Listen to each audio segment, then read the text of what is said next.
Hello বন্ধুরা, welcome to my channel. সকলকে জানাই অনেক অনেক ভালোবাসা। আজ আমি তোমাদের লঙ্কার আচার কী করে তৈরি করতে হয় সেই রেসিপিটা শেয়ার করব। আর বাড়িতে একদম ঘরোয়াভাবে খুব কম উপকরণ দিয়ে আর চটজলদি একদম লঙ্কার আচার তৈরি করতে পারবে। রেসিপিটা কিন্তু কেউ মিস করো না, সবাই দেখো, তাহলে দেখবে কতটা সহজ পদ্ধতিতে এত সুন্দর আচার, তাও আবার 2 বছর ধরে খেতে পারবে। লঙ্কার আচার করতে গেলে মেনলি একটু মোটা সাইজেরই লঙ্কা লাগে। তো আমি বাজার থেকে একদম ফ্রেশ মনে হচ্ছে গাছ থেকে এই তুলে এনেছি, নিয়ে আসা হয়েছে। তো দেখো, মুম্বাই লঙ্কা নিয়ে এসেছিলাম ওই 1.5 কিলো মতো। তো লঙ্কাগুলোকে ভালো করে পরিষ্কার জলে ধুয়ে নিয়েছি। এবার একটা প্লেটের ওপর একটু সাদা কাপড় মেলে তার উপর লঙ্কাগুলো ছড়িয়ে দিচ্ছি, তাতে কি জলটা একদম ঝরে যাবে আর মুছে নিতেও সুবিধা হবে। তারপর শুকিয়ে গেলে এই যে একে একে লঙ্কাগুলোকে ভালো করে কেটে নিচ্ছি, আর দুদিক থেকেই কেটে ফেলে নিতে হবে। তাহলে কি মশলা টশলা এর ভেতরে খুব ভালোভাবে ঢুকবে আর আচারটাও মজে যাবে। তো এই যে দেখো, আমার কাটাটাও হয়ে গেছে। এবার আমি এর সঙ্গে ওই 3টে মতো লেবুর রস মিশিয়ে দেব। তো লেবুর রসটা দেখো, তোমরা যারা টক খেতে ভালোবাসো তারা কিন্তু 4টে-5টাও মেশাতে পারো।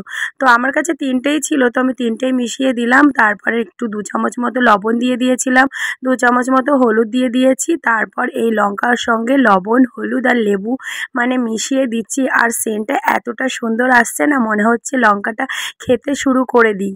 এই লঙ্কাগুলোকে আমি ওই 2 দিন মতো ভালো করে শুকিয়ে নেব। তো দেখো, আমি রোদে দিয়ে দিয়েছি। আর রোদে দেওয়ার পর আমি 2 দিন পরেই তোমাদের বলছি এটা। তো 2 দিন পর এই রকম হয়েছিল, মানে পুরো শুকিয়ে শুকিয়ে গেছিলো একদম। তো লেবুর রসটাও ভালো করে এর সঙ্গে মিশে গেছে, নুন, হলুদ, তো পুরোটাই হয়ে গেছে। এবারে কিন্তু এটা আচারের তৈরির জন্য একদম রেডি হয়ে গেছে। তো কতটা সুন্দর লাগছে দেখো বন্ধুরা। আর তোমরা যদি এইভাবে আমি যেমন করে দেখাচ্ছি লঙ্কার আচার তৈরি করো না, তাহলে কিন্তু এই আচারটা তোমরা 2 বছর কেন 3 বছর ধরেও খেতে পারবে। তো আরেকবার একটু সকাল সকাল রোদে দিয়ে দিয়েছিলাম আর রান্নাবান্না সেরে নিয়েছি। এখন আমি আচারটা করব। তো আচারের জন্য সমস্ত মশলাগুলো আমি একে একে ভেজে নেব। তো এখানে মৌরি ভেজে নিয়েছি, কালো জিরে, তারপরে পাঁচফোড়ন, সর্ষে ভেজে নিয়েছি, একটু জিরেও ভেজে নিয়েছি, আর একটু হচ্ছে জোয়ান ভেজে নিয়েছিলাম। তো এগুলোই আমি সমস্ত উপকরণগুলো ভেজে নিয়েছি। আর শুকনো লঙ্কা ছিল না, কিন্তু কাশ্মীরি লঙ্কা গুঁড়ো ছিল, তো সেটাই দিয়ে দিয়েছি। তো দেখো, এবার আমি আচারের জন্য একদম মশলাটা রেডি করব। মশলাগুলো আমার ভালো করে ভাজা হয়ে গেছে।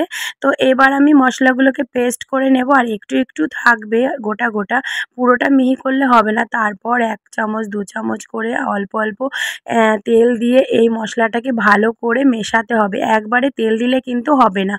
আর তারপরে আরেকটু মনে হলো একটু বিট নুন দিয়ে দিই, তাহলে আচারের টেস্টটা কিন্তু 3 গুণ বেড়ে যাবে। তো একটু বিট নুন দিয়ে দিয়েছিলাম আর একটু হলুদ দিয়ে দিয়েছিলাম।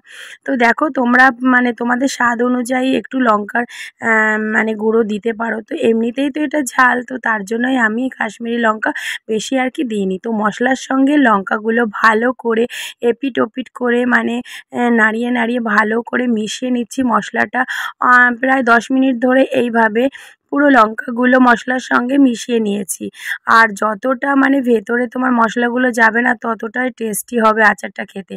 তো তারপর ওপর দিয়ে আরেকটু 2 চামচ মতো কাঁচা সর্ষের তেল দিয়ে দিলাম। তো দেখো বন্ধুরা, কতটা লোভনীয় হয়েছে আমার লঙ্কার আচারটা। জানি তোমাদের অনেকেরই লোভ হচ্ছে, অনেকেই লঙ্কা খেতে খুব পছন্দ করো।